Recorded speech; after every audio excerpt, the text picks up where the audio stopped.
Insane in the membrane. Insane in the membrane, and this week I'm joined by the mighty Richard Hardisty. Hello there, how you doing? I'm back. Yeah. And you've got a whole new setup this time. This is well snazzy. Isn't it? You know what I mean? Got your counting, you got your little intro music, it's amazing. Isn't it funny how long that counting is? It just, I was like, oh, yeah. Wow. It makes you start, my anxiety starts to peak. I'm like, oh my God, here we go. Because you see it and you think, oh my God, I'm about to go live to loads of people. It's like, oh no, hang on, it's okay. We're just, it's just some trying to rich, it's okay. It's just on tape. Yeah. I've had God, I couldn't sleep. For some reason, you have those nights where you couldn't sleep last night, and for some reason, I got up to about 4 a.m, so I took some more of my medication, which is like this sort of antipsychotic called quetiapine. So now I'm still slightly wired. It's quite nice and dreamy, all this. Feels quite surreal. Oh man, yeah. But thanks for having me back. Really buzzing to be back. We had such a good chat last time, and you're just the top dude, and so I was like, yeah, of course, come back on, man. Yeah, cool, man. I had a bit of a weird morning. I don't know. For some reason, I woke up this morning, and maybe it's the pills kicking around, but for some reason, Abby Titmus just floated into my head, and I just sort of had a Google of Abby Titmus and just found out what she was doing. Remember Abby Titmus from the noughties? Is she going out with Peter Crouch or something? No. Is she? No, that's Abby Clancy. Abby Clancy. By the way, I hate the fact that I know so much absolute tat information. My brain is like so good at retaining rubbish, but it's so bad at retaining any sort of relevant stuff. Like I got no GCSEs, but I'll be able to, like, if you ask me about a film, I'll be like, is that the one where DiCaprio he's got an earring in with a little skull in it? Like, does he? Like, oh yeah, he does. Like, why have I remembered that? But yeah, I'm the same. Just mindless bollocks, just rattling around in my head. But then when someone actually says, "Listen, we got that meeting, you got to do that thing," and I'm like, "Oh shit, yeah, I forgot. Sorry, mate." That part of our brain was taken up with Abby Titmus or like something else. It's like, sorry, I had something else on my mind. I'll tell you another thing as well. So I don't know why it's just because I've had a weird morning. I don't know about you, but I don't know how I've ended up following these things. I've somehow ended up following little Twitter accounts called stuff like Fight Haven, where it's just people having fights in the street. And I keep waking up and like, do you follow any of these accounts? I don't know when I followed them. No. It's just people that I'm like, why do I wake up and look at a man beating some? Anyway, I ended up watching some of them are quite funny. They're like people who think they know karate, who don't know karate, end up getting taken down. I love those ones. Yeah. It's funny. Some of them are actually really psychologically interesting though. Like there's one where it's just really interesting when you think about, there's this guy who he sort of like has a following of like, he basically convinced his followers that he has sort of these like amazing capabilities to do with like ninjutsu and stuff. So he'll like literally touch them with his finger and they'll go down. So he's sort of like, so then he'll get called out by people on the internet who are like, listen, mate, this isn't real. I'll fight you. He'll be like, okay. So he goes there, really believing he's going to knock these people out, and they get smacked out. But like, it's sort of interesting in terms of like when you look at these documentaries to do with cult members, like and cults, like it's not as clear as like one guy being he's brainwashed himself as well. Do you know what I mean? Right. Yeah. It's not like I get it. It's quite interesting. Like he's not who's deluding who here, because he's saying he's got powers, and then they're going, you have got powers. So he's thinking, I've got powers. So it's like who's it's confusing about whether it's like a snake eating its tail. Anyway, I know what you mean. Because they convince themselves that they can do all these things, and if it gets sent back to you, that's all your gauge of reality is. It's like when you're famous, you think I'm amazing. People go, you're amazing. So you think I'm amazing, and then people get annoyed at you. But it's like it's not as clear. You didn't just think that out of nowhere. It's like Justin Bieber. He didn't just become crazy out of nowhere. He was sort of sent crazy by us. It's like, if at the end of the day, it's quite easy, isn't it? It's like for us to say, why do you keep getting your top off? But if every time you get your top off, you get 250 million likes, you're going to probably keep doing it a lot more. Yeah. It's just that no one's giving us that. It's like that's your gauge of reality. Like, woo! No one's waiting for me to take my top off. I can tell you that now. No, me neither. There is one fella, and he keeps messaging me. And I find it quite entertaining. He's like, "How you doing?" I've never met him. I don't even know him. He's just an internet person. I went, "Yeah, I'm good. How are you?" He went, "Yeah, fine. Any nudes?" It just makes me laugh. And I'm like, "Nah, not this week, mate. Not this week." No, sorry. Yeah, like, if things go off the skids, maybe if you're willing to pay, get an OnlyFans, you could be all right. Do you know what? The way it's going, I might have to. Have you ever, on a serious note, I remember when I was a kid, like. I do admire people who can do that. It's like I'm sure some people it like can really damage you, but like Would you ever contemplate doing that if you knew there was an audience for it? Would you ever? Oh, here's the thing: if you knew there was an audience for it and you can make a lot of money, would you ever contemplate making a porno or being in a porn film? Like, I'm just curious. We've all thought about it, haven't we? We've all thought about it. I think the idea of it, if they offered me loads of money, I'd go, yeah, do you know what, fuck it. But I don't think on the day I'd be able to perform. I don't think I could do it. I don't either. I just need things in a certain. So I can't even have music on if we're in the bedroom because I'm too busy going. Oh, that is a tune. I love this. Rich, concentrate. Sorry, yes, sex. Sorry, what were we doing? Oh yeah. Sorry, yes, I forgot about that. But maybe OnlyFans. Maybe if people wanted that, I'd do it. I'd do that. If it was private, just see a little bit, a cheeky little. Yeah, but then you've got a great body. Yours is better than mine. It's mine. I think I'm just constantly lean because, well, obviously I've had issues in the past with eating, but I've always lived on my nerves. I've never ever put weight on I've obviously got very, very thin in the past, but like I'm constantly on edge. I'm never relaxed. I wake up and I'm like, oh my God, no, I got to do stuff. And it's like, my energy is very high frequency. So I'm just like, yeah, I think that sort of burns a lot of calories, maybe. So any food that goes into your body just evaporates from anxiety. It's already burnt up in the atmosphere. Exactly. Of my neuroses. How are you finding that now? Are you all right with that, with the food and everything? Eating and stuff. I mean, it's a constant battle, to be fair. I mean, I don't think I'll ever be completely normal. It's like when you go through something traumatic, or if you go through like drug addiction or whatever, I think like some people can like just drink and some people can't just drink. You'll always think, even if you're an alcoholic and then decide to go sober, you think, you know what, I'll allow myself a beer today. You're not going to enjoy it the same way that other people enjoy it. They can't just mindlessly throw it back. No matter what I do, I'm always very aware of what's going in my body. Do you know what I mean? And what effect that's having. I can never, it's like peeking behind the curtain and seeing how the sausage is made. I now know so much about what affects me and I've become so obsessed with something that I can't unlearn it, unfortunately. But I'm so much healthier now. Like I get all my vitamins and I'm under the care of like a team as well. So I get my bloods and stuff taken every sort of 3 or 4 weeks. And so like I always know if I'm not healthy or if I'm under. Okay. I mean, I'm sure I could always eat a lot more if I wanted to, but like I know now what works for me. I think it's just finding out what works for you. Yeah. Just sticking with that. But yeah, I'm sure I could.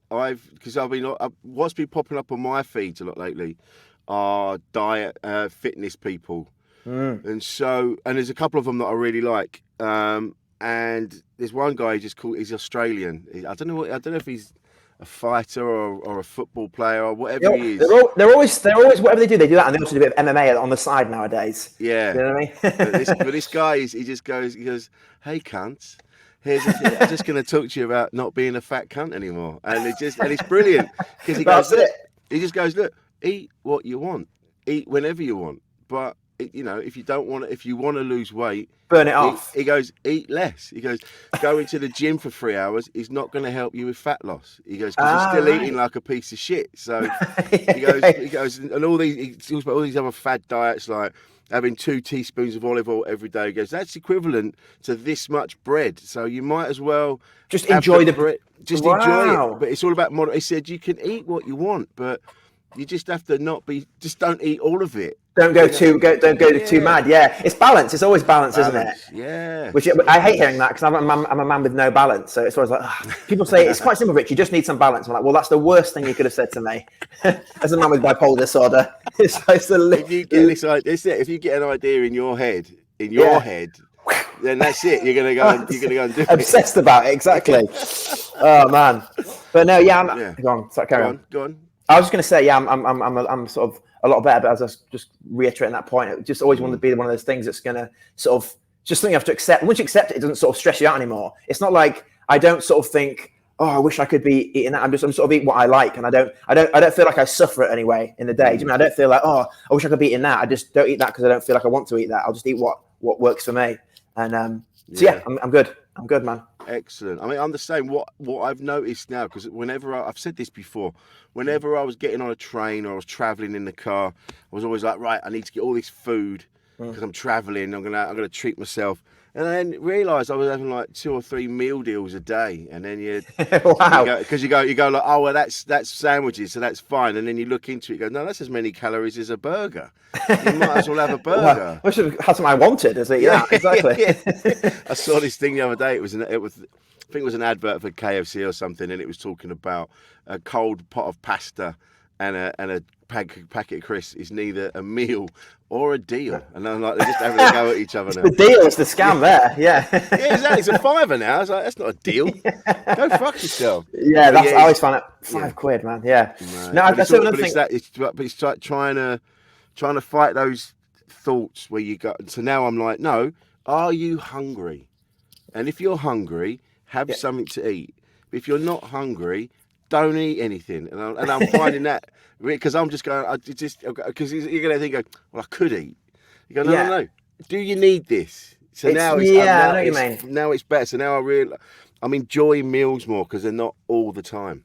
Yes, and I think it's all about, and obviously mindful is a very big word nowadays, but it's just doing things mindfully. It's like, okay, you're not just sort of like constantly, because it's just, sometimes you're not hungry. I think your tongue is just a bit bored. Do you know what I mean? And you're like, I want a bit of a buzz, like you sort of a bit, I want something, but it doesn't even need to be, that's why people smoke, people do anything, don't they? They sort of put some sort of stimulation, but it's like, I'm actually just wanted to like feel good. And if you just sort of, I guess if you hold out and just eat till you're actually hungry, it's, eating from the right place, I guess. I'll tell you one thing though, when we're talking about food, actually, I am a lot better now, but I do find that like if I do get like unwell, or if I get stressed, or if I get into a very sad place, then I can feel that the part of me that would sort of like want to starve myself creeps back in. Do you know what I mean? It's like more like a self-harming thing. It's more like it's just that I don't deserve to eat. So now my body will just lock up.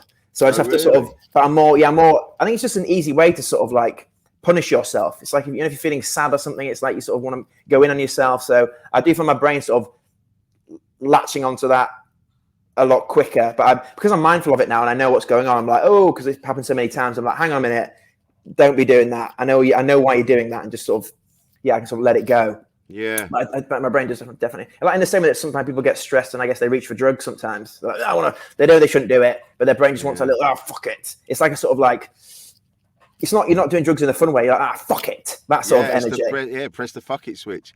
Fuck it. I do it so many times. Yeah. I'm like, fuck it. Fuck it. I'll worry about it tomorrow. And the next day I'm like, why do I do this to myself?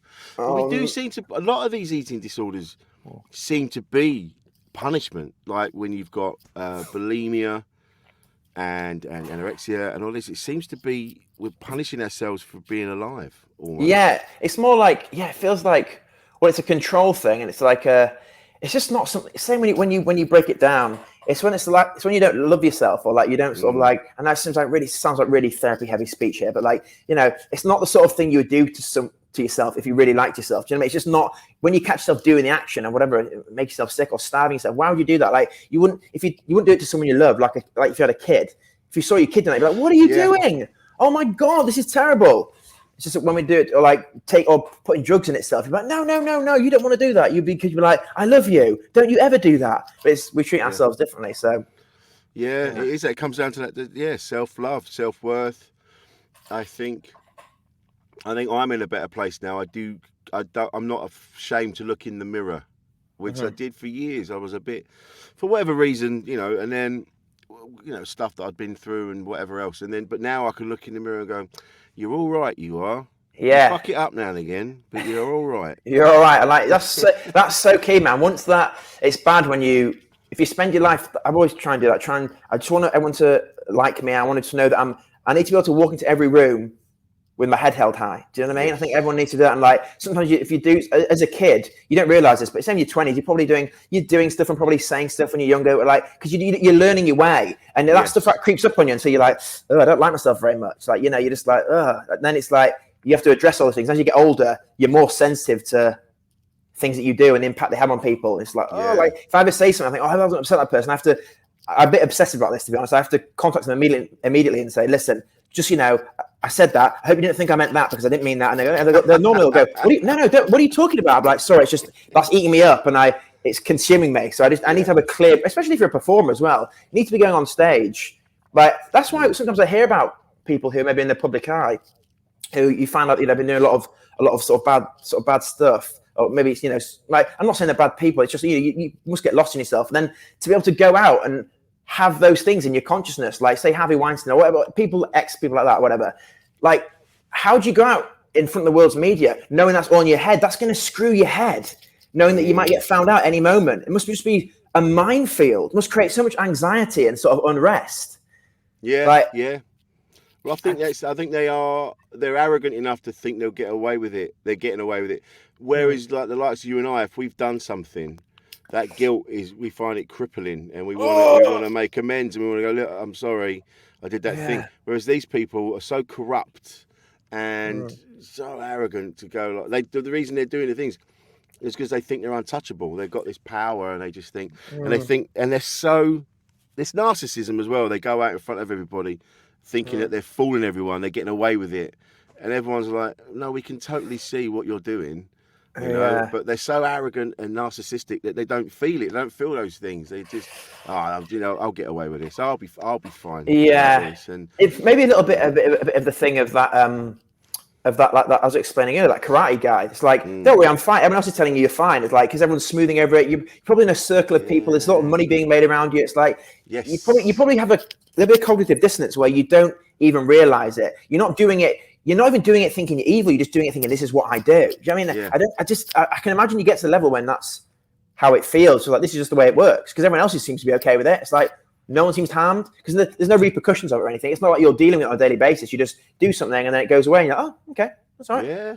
It's only when people go, oi, and you go, whoa. Like, I'm pretty sure after Harvey Weinstein did actually get caught, there's no way he would ever done it again. Because he'd be like, whoa, I get it. Okay, I'm sorry. I'm actually sorry now. And I do find it tricky sometimes. I do sometimes see things online where people will do something and they'll say, you're only apologizing now because you got caught. But like, that sort of that seems perfectly logical to me. I don't think someone bad of getting caught and then apologizing. Like, I mean, it's like, I don't know. What do you think about that? Do you know what I mean? It's like, should he have apologized before? He might have realized it, but not wanted to do anything. And like, obviously, maybe getting caught is the thing that you needed to make you realize you had been doing something about it. I don't know. I'm not talking about anyone in particular here. I'm just wondering, I think it's that. I think it's if you're doing something and you didn't realize you were doing it, or you were caught up in something. Yeah. And you were trying to get yourself out of a situation. And then you get found out, and then you go, "Yeah, I'm really sorry. It's because of this. I was in this situation, and it all kind of snowballed. I'm really sorry. I was just trying to do the best thing for everybody, and blah, blah, or whatever." But when it's blatantly trying to get away with something, and then you get caught, and then they go, "Oh, I'm really sorry. I will take myself away, and I will give myself a talking to, and blah blah." You go. That's when you go, "Yeah, you would have just carried on. You would have just carried on. Yeah, like Harvey Weinstein would have just carried on." Oh yeah, 100%. All these people would have carried on, but I'm saying, what do we do in that position? What do we do now? Maybe it's a bit of an intense conversation. Now, what do you do in that position where, like, if someone gets caught and they apologize, what do we do? What do we do? Something really interesting. Yeah, what's happening lately? These pile-ons on Twitter and things like that. The people that are instigating the pile-ons don't even want an apology. They don't want that. What they want is to decimate and destroy that person. They want that person to be absolutely annihilated and have their whole world taken away. In fact, they want that person to just vanish. Yeah. You know? And then they go, "Oh, look what we did. We got rid of another one." And you go, "No, that was just someone that fucked up. They made a mistake. They said the wrong thing.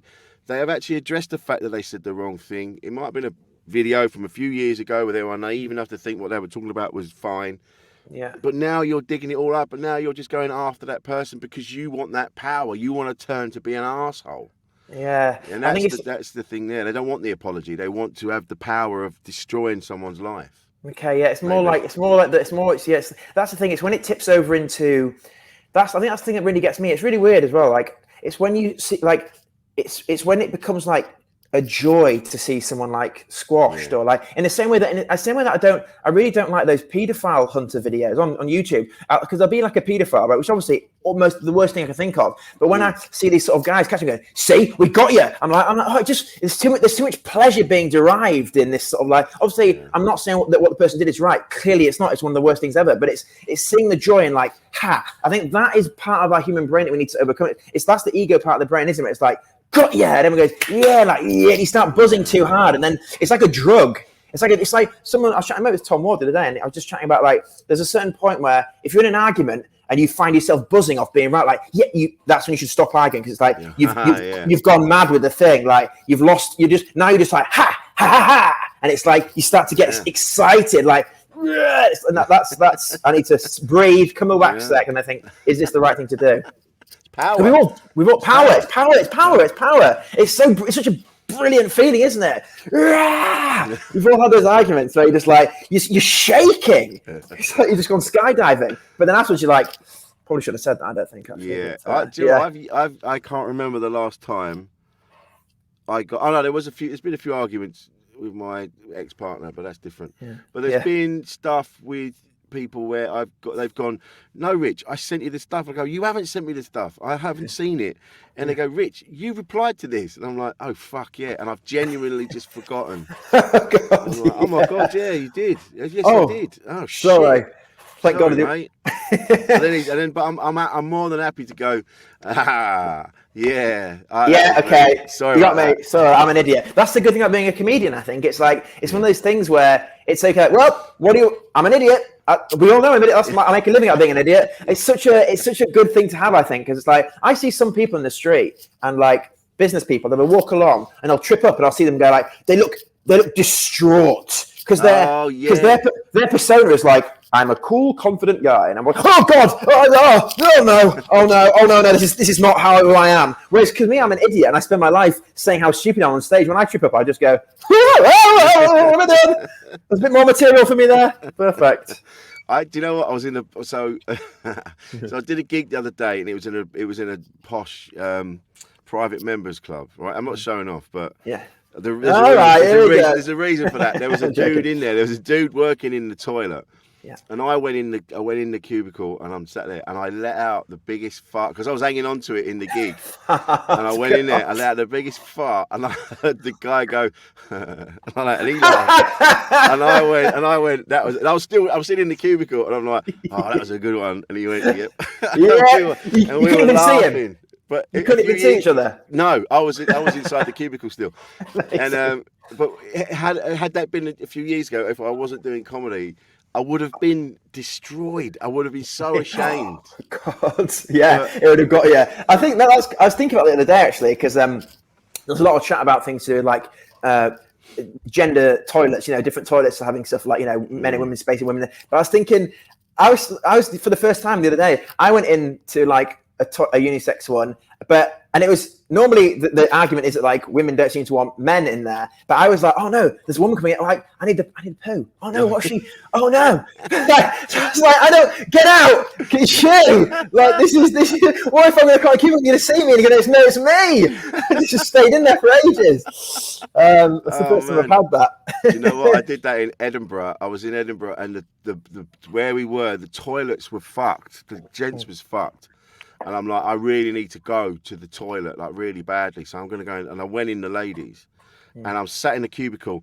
And I was in there with my mate, Vix Layton. Yes, and so she's in the other cubicle. She did her thing and she left. And I'm like, right, I'm going to just, right, she's gone. I'm going to just do what I need to do. Okay. But then as I'm doing it, another woman came in and she's in the cubicle. And I'm like, oh, fuck. And then I looked and there was no toilet roll. No! Oh, shit. And now I'm in there. I'm like, oh God. And I don't know what the woman in the other cubicle was doing. Like she was getting undressed or dressed or doing something. She costume change. She was in there for fucking ages. And I'm like, oh God, fuck. And then I was trying to text and then there was no signal. So I'm trying to text Vix. Please, bring toilet roll, emergency. Salt some toilet roll. She has no idea. And then I was in there about 25 minutes. And then in the end, the woman left. And then I had to sort of scoot round to the other cubicle, got to sort of, and then I came out, and Vix is like, I thought you'd fucked off. I'm like, oh, you have no idea the turmoil and shit I've just been through. Yeah. Oh man, nightmare. So you've mentioned that you've upped your dosage, Rich. Yes, just last for some reason. I found it a bit hard sleeping recently. The good thing about I take quetiapine, which is antipsychotic, which is it's for schizophrenics and epileptics and bipolar, but it really helps my brain. So does it? It relaxes you? It just sort of like stops me going.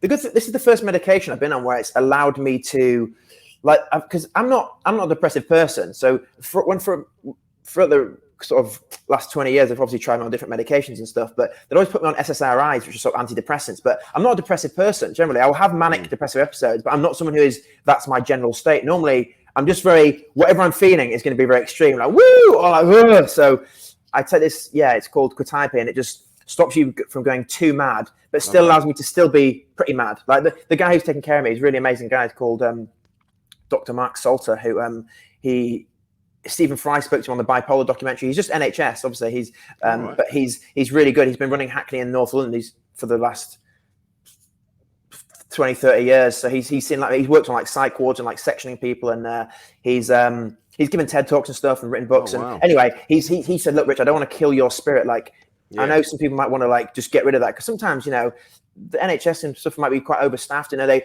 want to just like, look, take this. He's better, fine, leave it. But he said, I don't want to do that. I want to make sure that you can still be magic and do all these sort of things. And that's amazing. Yeah, and he even said to me, look, I said, Rich, there are no rules to this. A lot of this is all guesswork, with all this sort of like medicating and stuff. So he said, look, here's the thing. Look, I tell you what, crush. So do you ever used to do cocaine when you were a kid? I was like, yeah. He went, okay, right, well, crush these up into a little bag, yeah. And if you ever need a bit, take a little bump. So if it works for you, there's no like you must take this milligram or this milligram. Like you take what works for you, and they take what works for them, and that's it. I'm like, such an interesting approach. It's such a basic thing, but like to say that there's no right way, it's not like.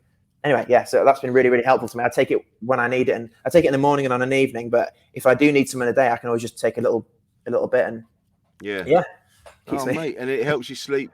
Cake helps me to sleep. Yeah, it's lovely, nice. It really helps me. And like last night, I woke up at like 4 a.m. I was like, I need to get back to sleep. Took a bit more, and so yeah, still feeling it now. It's good. But that is that you've hit the nail on the head there. I know we talked about this before, but what we didn't cover was, I think, with antidepressants, they do dull your light, and you're not the person that you could be or are.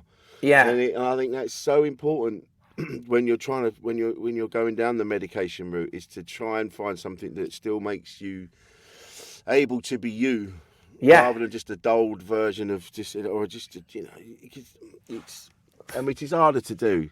Yeah, once you get, because people, the other thing is as well, people are scared once they've got medication. They're kind of scared to question it, because they're like, oh, someone's told me that this might be all right, so they're probably right. Whereas a lot of the time, it's like therapists. You're not going to find the right therapist. Yeah, it takes a while. It takes a while to find one, a good one that you kind of connect with and gets you. Exactly. So you shouldn't be scared to say, like, after a little while, go, look, I don't think these are the ones. For me, is there anything else we can try? Yeah, there's plenty more, and it's not like. Yeah, I think some people have some people are quite anti, I'm not, I just think, look, end of the day, I've seen so many people who are so distraught. I'm like, you do whatever works to make you happy. If going out to the middle of the street and just going, blah, blah, blah, makes you happy, just whatever it is, I don't care. Like whatever works for you. And some people have holistic things. People say, well, that's nonsense. Like, look, if it's working, don't rock the boat. It's working. If you're happy, it's working. So it might be nonsense. It might be a placebo effect, but placebo effect works. That's why it's called the placebo effect. Do you know what I mean? You feel like it's working. And I just, for me, it really has helped me, and I don't want to sort of come off it anytime soon. I'm sure in the future I will get in it, because I do get like an urge where you just sort of, it's more curiosity where you're like, what if I could just stop taking this now and see if I could go completely mad? It's just that part of your brain where, do you know what I mean? Like, what would happen if I just stopped taking this? But then I've got too much stuff on at the moment to be able to be doing having seen your show, which is brilliant, and we're coming to see you on Sunday again, actually. Oh, mate, amazing! Right, Nikki, Kate, and I are all coming. Oh my God, thank you so much. I haven't done the show for 4 months, so I'm like, I'm great, bit nervous. Yeah, be okay, won't it? You'll be fine. But what I mean is, having seen your show, now's not the time to be taking any chances with maybe I'll be all right this time. It's like, let's get the tour out of the way. Get settled, and then and then maybe you can play around. You muck around with these things. I mean, the show would be interesting for sure. Listen, I want to see that show. The one. Selfishly, I'd love you to do it, but I don't think it's right. We'll call it Unplugged. just see what happens. Yes, love it. Oh man! So are you working on new stuff? Are you just not time at the minute? I mean, at the moment, I've just been. So I got a development deal for the TV show version of the thing. So I'm currently writing that at the moment, and got a big gig at Soho Theatre again on the 9th and 10th. So some important people coming back to that. So I'm writing the pilot for that. That's been consuming me a lot, but really, really happy that I've managed to make the live show, all the hardest thing I wanted to do was to just make all the feelings you get from the live show and the sentiment and like what you take from that show into like a 6-part series. So I managed to do that, and it really works. And I'm really excited. So that's been consuming my brain. And then just looking forward to this tour. And I went to LA obviously and did those gigs over there. That was mad experience. Have you ever been to LA and gigged, or New York? I've never gigged in LA. I've gigged in New York, and I've gigged in sort of upstate New York and around that place. And I've gigged in Vegas, but never. Oh wow! LA is massive. It's mad. It's fucking vast, man. What a mad place. Yeah. I mean, I really quite like, in the future, I would like to spend like, in my dream, because I've got an American passport, because I found my dad who's American, so it's burning a hole in my pocket. So I'd like to sort of do 6 months here, and then just, when it gets really cold, just go over there for 6 months, because it's quite good. It's a place where it's like you're on holiday. It feels like you're cheating. It's like, so I'm walking on palm trees everywhere, but yeah, I'm sort of taking meetings. I'm working sort of here. It's like, it feels like, because as soon as I see a palm tree as an English person, all of a sudden I'm like, I'm on holiday. On holiday. But it's like, but then I suppose you have to rewire your brain to think, no, I've still got to buckle down here, because. Well, do you know what? I only really started travelling when I got into comedy, and so a lot of where I've been has been connected to work. So there's always been an air of, this is lovely, and we're sitting on the beach now, but tonight I've got a gig to do, I've got a show to do. So it feels really weird when I actually go on a holiday and I'm abroad, and I'm kind of like, what do I do now? What do I do?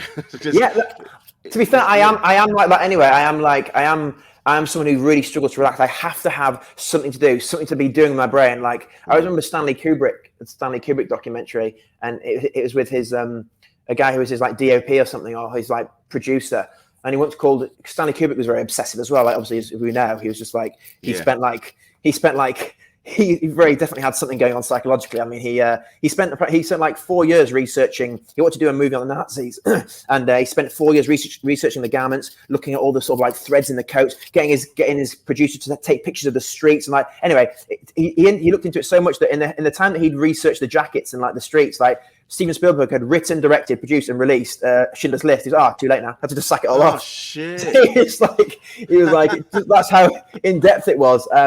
But anyway, his producer said that he was once on holiday after they'd wrapped on something, went on holiday, and Stanley Kubrick called him and said, hey, you could hear like the wind or something. He said, where are you? He went, I'm just on a beach. He was like, where are you? He went, I'm on holiday. He was like, what are you doing? He went, nothing, I'm just sitting here. He was like, why?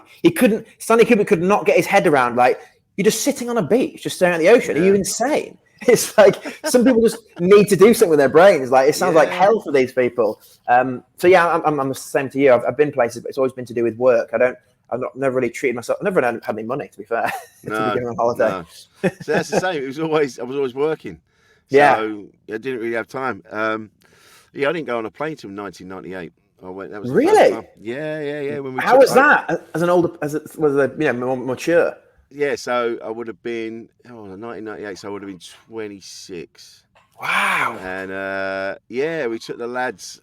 My youngest was only tiny, and we went on a plane. And I'd never been before. I didn't know what to expect. It's because I've been doing some work. I had a shoebox full of cash that I'd been chucking in there. Love it. This is very me. And then we went right. We're going on holiday, and we went on holiday with the cash, and it was great. And, where'd you go?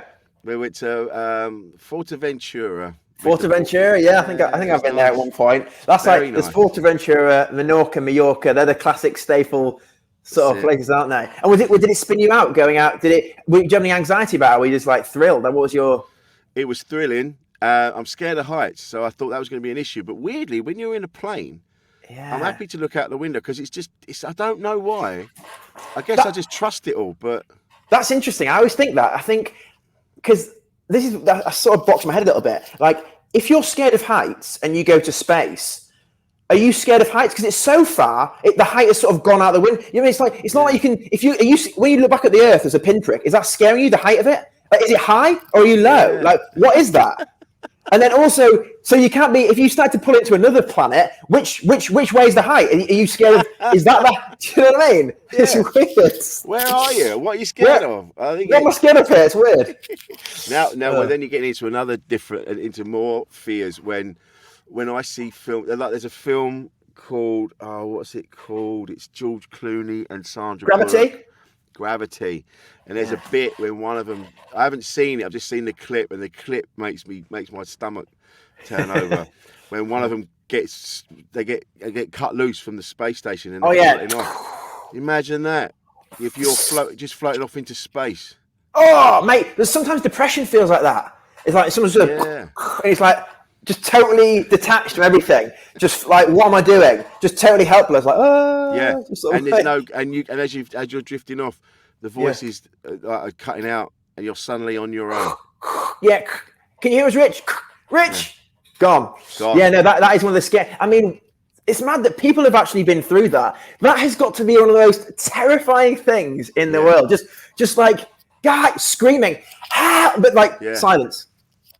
Yeah, silence, and you're gone, and you're just gonna die in space. You can't kill yourself. You can't sort of like you can't end it. I mean, you can't. Oh my God, scary. What a lovely conversation this is. Well, I suppose you could take your. Well, can you take your helmet off? I think don't you need help with that? But then, does your face squash in? What happens? I think I don't know. Well, I've heard different things. I've heard things that you squash in because there's no gravity or whatever it is, and so just the density of space just squashes you. There's no oxygen. Oh my God! Do you not be mad if you popped your head off and took it off and like ready to kill yourself and like, hang on, I can breathe, and it was all a conspiracy theory. Hang on a minute, and David Icke and they were right, and it's all a projection. You're like, oh my God, yes! Oh wow! I'm just gonna float forever. Yeah, just wait. Oh, hopefully I'll bump into some aliens or something. They'll sort of suck me in. I would that's when we talk about aliens. That's funny when people talk about life on other planets, and they've always got like a human-esque kind of vibe to them. Yeah. The arrogance is that there's life, but it's going to be just like us. You know? We're gonna. It'll be if the alien is like. It might be here, but it's so alien we can't even see it. Do you know what I mean? It's like, it's like when you try and explain God. Do you think that God there's a bloke with a beard? That'd be a hell of a coincidence. So obviously they say he made us in his image if you're Christian. But obviously, God, I believe there is something, right? I believe something started this. But if you're trying to think of what that thing is, don't even bother, because it's nothing that we'll ever get our heads around. It's just like. It doesn't even. I don't even know what I'm trying to picture, but it's just like nuss, some sort of nuss that just created this nuss, and that's it. But it's just a nuss. It's just a nuss. But it's not something you can pray to or ask it a question. It just is. It's like I guess it's the Tao, isn't it? The Great Tao. That's what we say. Like something that flows to the left. The name that cannot be named. It's just the thing. Yeah. I believe in it, whatever it is. But this is it. I don't think human beings have this unquenchable thirst and need to find out where we come from, what the truth is. And you're never going to find out. You're never going to know. Like you've just said, you're never going to know. Yeah. Even if it was right in front of you, you couldn't comprehend it.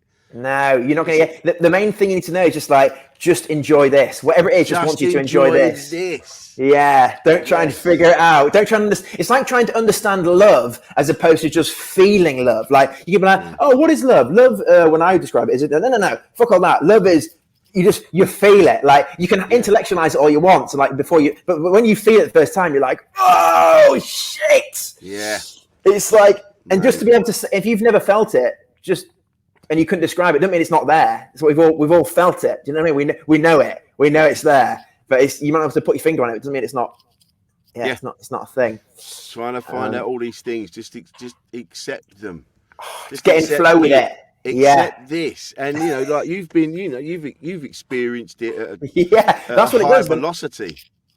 That's what mania does. I think mania does it. Just taps you into that thing. It's like they say in the Bible.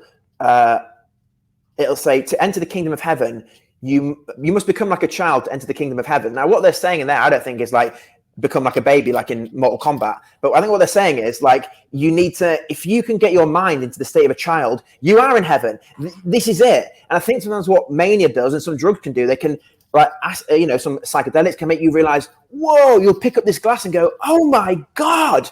And it's like, but that's because you've forgotten how incredible it is that this thing is. Because you're old now, you're like, oh, it's just a glass. do you understand how mad it is that there is things called glasses? Do you know what I mean? Or like, and like a plant, and like this. Look at my arm. Look at this thing, the tentacle thing with like 5 other tentacles on it. This world is crazy. You just forgot.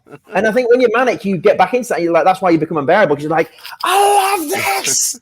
This is amazing. I remember I ran into and all your senses get heightened as well in mania. So songs, you'd be like, oh, this song, you'd be crying your eyes out because you really get it. You really understand Bowie, or you understand like whatever it is, or like Jimmy. You'd be like, oh, I can feel him, like Michael Jackson. And I remember I went to a corner shop one time, and I was in this very manic state, and I was like, you don't know what you want to present itself to you. And I was like, you got any ice pops? I know I got an ice pop because I had 20p. And anyway, I just bit it, and I put it in my mouth, and I sucked it, and I went, oh my God. And I just put it in the air. I grabbed the woman behind the counter and this is incredible. I was like, have you got any more of these? Anyway, I spent like 70 quid on ice pops. And I was like, and I was walking down the street with this big box of ice pops, just like, oh my God, my face was so happy. And this woman walked past me and went, you enjoying that, are you? And I went, yeah. I went, oh my God, here, chase this. So she was like a stylist with a suitcase. So I gave her an ice pop. So we were both there sucking this ice pop together. And then some other guy walked past and went, what was it, free samples? I went, oh, and I gave him one. And now there's like this big group of people eating ice pops. Just like, and I went, see you there. Just walked off. It's sort of mad things that happens. But that's it. But that's because you open yourself up. I think they're talking about innocence, aren't they? Yes, it is. It's the innocence of a child. Kind of like, wow. Wow. It's always they say interested people are interesting. Like to see if you meet someone who's not really into anything, you think, well, how am I supposed to get to know you? When people are, oh my God, you've got to see these things. They're exciting to hang around with, people who are enthused by things. So you've got to do everything you can to keep that thing alive. If at any point you find yourself sitting there thinking, oh, life shit, you've gone mad. You've literally gone mad. Like, this is mental. All this is mental. Like people like these Zen Buddhists, they'll say like, they'll become enlightened by looking into like let's say like an ashtray, looking at some old cigarette butts. What's the worst thing you think of? That's fascinating to the right mind, you know? Yeah. It's all the fact that when I really start, but it's all about being present, isn't it?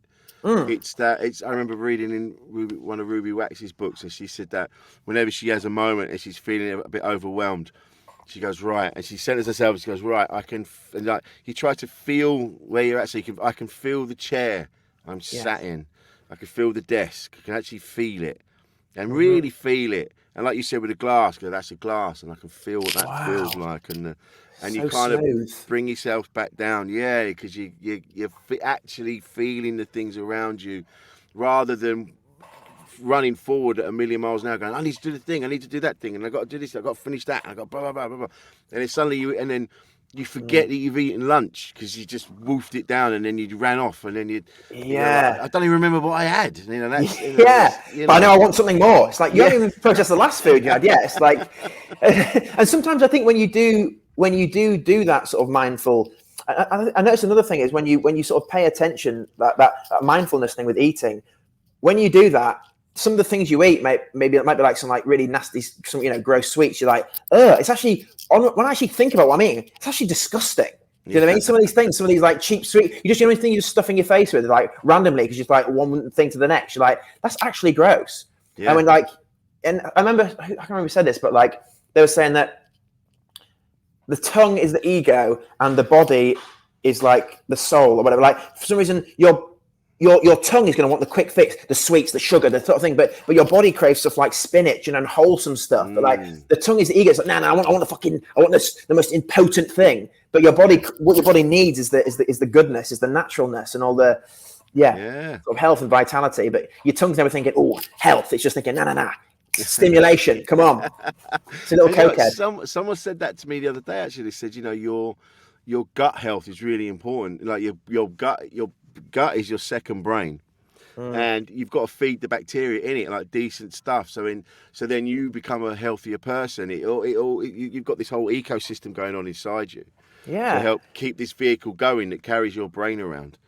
And if you just feed it with shit, then all those. I remember years ago, my ex-partner Marilyn, and she goes, I always see it as like there's little men in my body, and at certain points that like some of the men are asleep, and I need to wake them up. So, the men that deal with the water, so I need to drink more fluid and more water and wake them up and get them moving. And then I need to put decent stuff in my body. So if I keep putting cake in it, they all just go to sleep because they're all in a sugar coma. Yeah. And I was like, that's such a nice way of putting it. Yeah, no, you're right. It's like cartoon when you're a kid. They're sort of carrying things around, like sending us up there. No, we're knacking now. Can't be asked. That's Osmosis Jones or whatever it was. I remember the cartoon. Yeah, what was that? It was in the 90s or the 80s. Yeah, I think it was. Yeah, sort of, 90s. Yeah. And Osmosis Jones was this copper in the body, and he was driving around policing it basically. Like there was all this like mad shit going on inside the body. Wow, I'd hate to look at my body. God knows what's going on. Oh, that's probably quite healthy. Kicking up a right fuss. But yeah, it is weird that thing about like that childish. It's sometimes I don't know if this is the same point, but like sometimes the world is so amazing that you've forgotten. Like I always think of this with airports. Like when you go to an airport, like, but maybe they do this as like so the government trying to keep us so we don't get too excited. But the airport could not be more exciting. You're about to go on a giant metal bird and go on your holidays, have a great old time. But the reality of the airport is, dong dong, please go to thingy. It's like, oh, the whole thing is like, oh. But maybe they do that because if we're like how we should be, we'd be like, fuck yeah, I'm in the airport, come on. We'd be sort of running around, getting mental. I'm going on my motherfucking holidays, man, come on. But that wouldn't really work in an airport, would it? It'd be chaos. So they probably have to like. It needs to be quite sedate, I think, quite sort of chilled. Yeah. No, nothing to see here. You're just going up in a gigantic metal bird at 50,000 feet. Nothing to worry about there. So that's all good. That's it, because you're running around going, I'm going on my fucking holidays. Well, there's someone going, I'm getting on a plane and I am fucking terrified. Yeah. And so the last thing they need is us running around going, we're getting on a plane. Yeah, this is crazy. Oh God, this guy's unnerving me. Because there was always that conversation about how the fuck do planes fly? How do you get them up there? And obviously, it's something I'll never comprehend. Even though I know I can read it, it still doesn't make sense to me. It's like it's like boats, it's like ships. Like how the fuck do they float? And then someone said, "Well, water's heavier than the ship." And the air, it's like I get it and stuff. Like, I used to think that when I was a kid. I remember looking at a massive ship and thinking, if I put this little pebble in the sea, boop, sinks. But that massive thing that weighs, it manages to stay up. And obviously we know how it works. I'm not thick or anything, but it still is mental. Like someone, because imagine when you first suggested a ship before there was no ships, people would be like, "You've lost your mind, mate. It's massive." It's like, yeah, but I think if we just do this, like, don't be thick. Even a tiny bit of metal will sink. It's like, no, trust me. And same with the plane. That's the thing about belief. And, people, there was a book called, someone wrote like in the 50s, not 50s or whatever it was, a long time ago, in the 1900s or 1920s saying, why man will never fly. And the Wright brothers never read that book. And they're the guys who invented the airplane. So it's like, don't even entertain these things. If you're not thinking you can't be done, then you're already, on a better stead to do it than it's like if you read a book saying why comedy is impossible. You'd be like, you're gonna read that and go, oh well, fuck, it's no point. It's like fuck all that. Do you know what? You're right. Actually, I remember years ago before I used to love comedy, but then I'd read something and it would say like, "Oh, being a stand-up comedian is one of the hardest jobs in the world," and that genuinely went, "Oh well, I'm not going to do. I'll never do that. Then I'll never do that. I'm quite shy. I'll never do that. It sounds horrific." Wow. And I always remember that. Yeah. And I'm like, no, wow, man, I did do it. And now I did. I'm doing the hardest job in the world. Sorry, surgeons. Sorry. Sorry about that. Elon Musk, but we are doing the hardest job in the world. What we're doing now, this is the hardest job in the world. This is so hard. Phew. I don't know how we do it. It is weird, that thing of like, that it was not even entertaining. I've always been quite lucky with that. It's just the way I'm wired. This is so fortunate. Like if I hear in the papers like, or a 1,000,000 to 1 chance, like a guy beat all the odds to basically achieve his dream, I'm like, so you're saying there's a chance? I'm like, I just think that. I think yes, great. I mean, I'm a very lucky person. I'm the luckiest and I'm the unluckiest person. But I just know I've had some good luck. I think, why can't that be me? Why not? It's just like, go for it. And now you're doing it. It's mad. It's great, isn't it? When you forget now that it's so weird stand-up comedy, isn't it? It's all right. This is probably a boring chat, but like some people are just like, how in the hell do you even contemplate doing that? It's like, it's a good point. I don't know where this mad delusion comes from that we think, well, yeah, we can do that. That's fine. Yeah, it's the scariest thing known to man, but that's absolutely fine. We'll be okay. Well, do you know what? I met someone yesterday. I was doing some writing with them. and she was. It started off with she was saying that I spend a lot of time just laying around, just thinking, what's the point? Everything's pointless. She was homeless for a bit, and now she's been taken in, and she's building her confidence back up and getting back out into society. And she's only 23, and she was going. Wow. She was going. As we were having a conversation, trying to work out some comedy with her. And she's going, there's no point to life. I don't see the point. And then she said, I was bullied when I was a child. And then one of the bullies sort of popped up on Facebook connected to somebody else. And I saw their life and they've got married and they've got kids and they've got this, that and the other. And I'm like, that looks horrific. You don't look happy. And you're still living in the same town that we grew up in. You peaked at school. You haven't gone anywhere. I'm in London. Yeah, I was homeless, but I'm not now. And now I'm back out. I'm in fucking London, baby. And we did this whole bit. And I'm like, yeah. Even though you're at your lowest, you've still got something in you that has made you travel and go somewhere else and try to set up go for it. That's what people need to remember. That.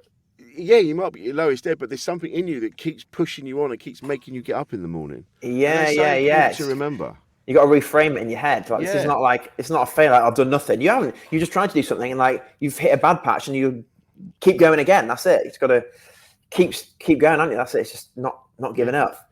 It's mad. Some days it is extremely hard, though, isn't it? I mean, everyone gets that, don't they? That's the thing. I had a bit of a wobble. Like I've really had a wobble for a long time, actually. About 3 weeks ago, my brain started. Maybe it's because I haven't gigged for 4 months, so you start to sort of doubt yourself there a little bit. I guess it's like I haven't got that feedback where and it's a dangerous game to play this. I know you're supposed to find love within and accept yourself, but like at the end of the day, it's not as easy said as done. That you still I know all the words, and obviously I know that logically, but still nothing feels better than a good roar of laughter. Like, oh, thank God for that. Do you know what I mean? That just does me so well. That's my new drug, to be fair. Like, that's what I'm addicted to. I like that feeling. So I've not had that. So you start to question things because your brain starts to think, can you even do that anymore? It's like, oh God, you're right. Why not? Then you get nervous about it. Oh God, I've got to go back on stage. Oh my God. And then that just starts to spiral and I can't remember what the point was there about just like it's when you're in a depressed state. It's everything is so much harder. When you've not been depressed for a while or not had that feeling, it's like, oh no, you sort of forget and you forget, God, wow, it's such just like going outside is a nightmare and like everything is hell. I know I've got a few friends now who are going through it at the moment, and it's just like it's mad speaking to them and speaking to like a different person. It's like, hey mate, and they're like, hey, how you doing? You're right. It's like, oh, and you've got to be there, well, because the thing will lift, and it will lift. It's just like something's not firing in their brain. And like, that's the thing about depression. Like, the only reason to get up and want to clean your teeth and brush your teeth or to chat to people, something like signals get fired from your brain to go, oh, it's Dave, yay! And it sends a little shot of energy for you to go, hey mate, and it forces like you to want to talk and forces your brain to engage. But when all that goes, you're just like, there's nothing motivates you to stand up to sort of like just, okay. What do I? It's just really confusing. Yeah. Do you know, it's funny. It's having that, recognizing that you have that in you to keep going.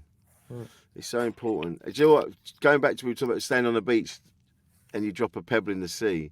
I know this is going to sound crazy, but I don't. Oh God! I don't throw stones in the sea anymore because. I'm like, wow, they worked so hard to get up on the beach, and now I've thrown them back in. You feel guilt. I'm like, and they don't know they're stones, but for some reason I'm like, oh, imagine that you've gone all that way, you've pushed yourself on, and now you're up in all the waves, and you got up on the beach, and you're like, yeah, and then this fucker comes along and throws you back in. Mate, I think you're the same as me. I'll tell you what the problem is. Me and you have grown up watching Disney movies, and there's all we do is picture like a show called The Little Pebble, and it's like you picture his mum going, "Where's little Jimmy? He set sail for the great land, the dry land. Apparently he's made it. Oh, he's back. Oh, someone's lobbed him back in." Right. Oh, you're back quick. Yeah, some fucking bloke with a beard chucked me back in, the swine. I've been away 20 years. 20 years. I peaked and then whoosh. It's the same with that's the same reason I struggle to like. Obviously, you shouldn't kill. Ideally, don't kill anything. But some people just like if there's a spider there, I'll like whack the spider. But I'm like, I'm like, I pictured what about the spider's mum? I pictured the spider's mum going like, "Where's little Billy Joe? What's he doing? He's oh no, he's not come back." Just like, I know. You're right. I do. Yeah, everything's aware of itself. Cushions. yeah. Your coat. Like, when I go in my wardrobe and my clothes go, oh, you haven't worn me for a while, and I'm like, all right. God, your life must be hell, Rich. The car. You haven't driven me for 2 days. Oh, well, I'm going to put my clothes on, guys. I'm going to get in the car and we're going for a drive. Okay, it's all good. I think I might be having a breakdown. Everyone, calm down. Yeah, that's funny. No, but that's as you were saying earlier, Whitley. You know, you're saying about how God, we sort of imagine God's going to be in our image. That's sort of another version of that. Like when we see, like sometimes I'll see animals like doing things to each other, or like an animal will sort of like maybe do that with its hand, and it'll go viral. Like, oh look, this animal waved at us. It's like we as humans perceive that because that's what we do. Hey, look, it's waving at us. But that animal could just be like, it doesn't know what's going on. No. But it's just that, you know, it's just like doing something. We're like, oh look, he's looking at me waving. It's like we sort of always. Is anthropomorphize things? Is that the right word? Yeah, something like that. Yeah. I mean, I don't remember very much as we established earlier, but something I remember. I think anthropomorphize. Oh, for fuck's sake! It is something like that. We anthropomorphize. Yeah. Oh shit! Now I'm doing it. Well, we project ourselves onto things. It's like we'll sort of see.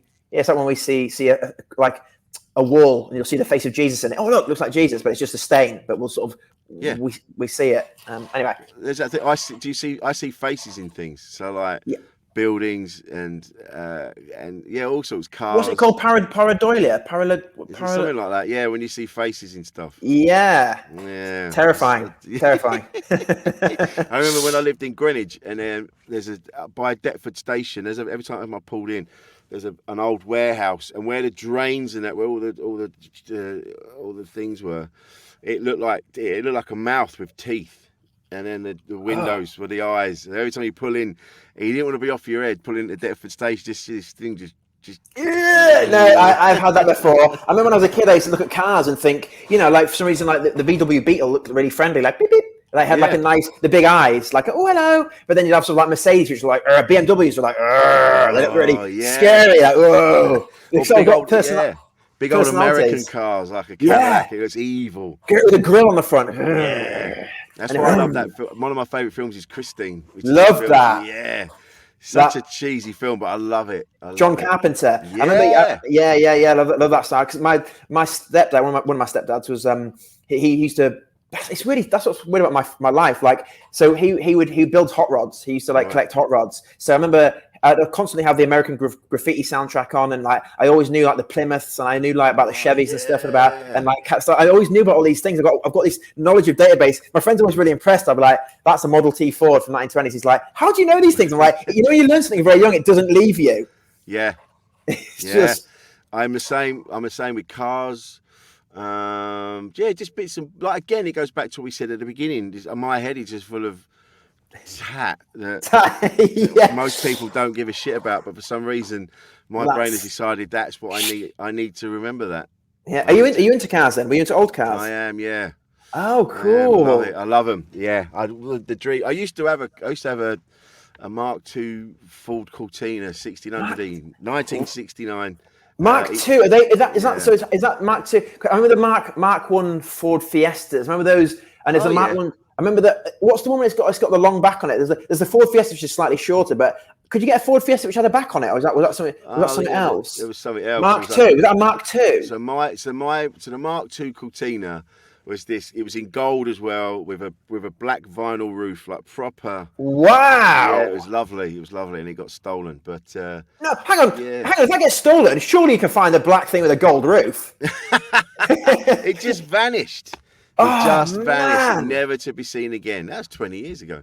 I wonder where that is now. Who knows, man? It's either been broken down for parts, or someone somewhere's got it in a lockup. Somewhere else gone abroad. Who knows, man? What happens to them? Or it might just got burnt out in a field. Who knows? Yeah. Do you know my fantasy? I've always been a bit extreme. My fantasy when I was a kid, I always used to really fantasize about like turning up to. You know, when you're a kid, you have mad fantasies. Like you turn up to school one day, even though you're only 6, you turn up like in sunglasses on, driving funny cars. They're like dragsters. Yeah. And they've got really thick, big wheels at the back. And it's like, and the chassis is just made out of like fiberglass or something, so it wobbles a bit.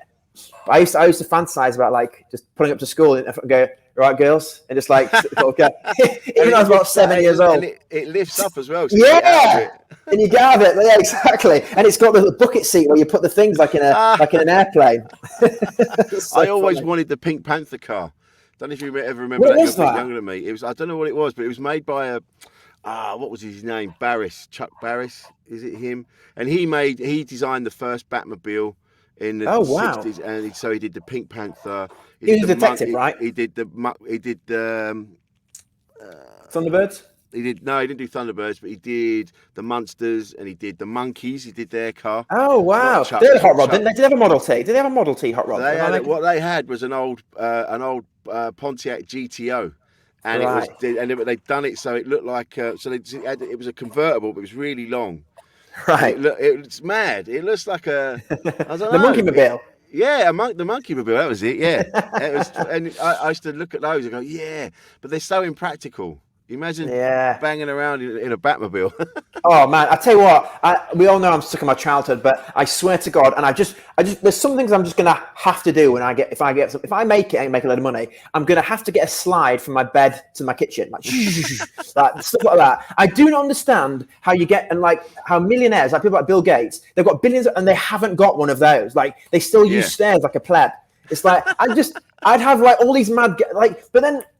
It just annoys me when I just see them spending money on the same basic stuff. Sorry, the point I was trying to get to, that I'm pinging around here. So you want to get up in the morning like Wallace and Gromit? Yes, and just slide to my kitchen and just go into my trousers. How much better would it be to wake up doing that? And if you've got £1 million, you could do that, but no one does. But also another thing I'll definitely get is just because I've thought about this so much in my childhood, I'm gonna have to get a Knight Rider car, a kit, the Pontiac Firebird, and I'm gonna get a Tesla engine in it, so it has that sort of. It's got that sort of. Get Elon to sort of like do something to it, because that'd be so great. Actual kit, that'd be amazing. So zoom, just like oh mate, I'd love it because they're big, they're massive, aren't they? Yes, my dream car is the Starsky and Hutch car, the 1976. Was that a Mustang? Ford Gran Torino. The Gran Torino, that's the Gran Torino. It sits up. It's got big wheels on the back, so it just sits up. Oh, it's good. I love that. One of those. I would happily drive around in one of them. How much? Because this is the thing. The mad thing is, when you go onto like sort of classic car websites and stuff, they're not that expensive. I mean, they're expensive, obviously. Like, it could be like 40, 50 grand. But like, when you think of that compared to like a Ferrari or something, like, it ain't that. It's not too bad, is it? No. There's one I've looked at. I have Googled it. There's no way I'm getting one now, but I've Googled it. I saw one for 15, and I saw one for 15 grand, and I saw one for 35 grand. So, you can just keep putting some money away. Keep putting it away. That's put £1 a day away. When you're 80, you'll be bopping around like, Snarsky and Hutch. It'd be so funny. I'd have to give you the blonde wig and we'll go driving around. Oh, man, I'd love that. I actually did look at, I put a thing on my Facebook saying, does anyone want to buy me this? I found a monster truck for 15 grand once. Oh, nice. Imagine just like turning up to a comedy gig in a monster truck. No one would be surprised, Rich. If it was you, they'd go, that's where Rich is at the minute. All right, guys, cheers. What time am I on? Nice one. Now that's what he's doing now, and let's just not question it. Let's get on with it. Reversing back and like backing over the promoters like Nissan Micra. Oh shit! Sorry. That's funny. Oh god.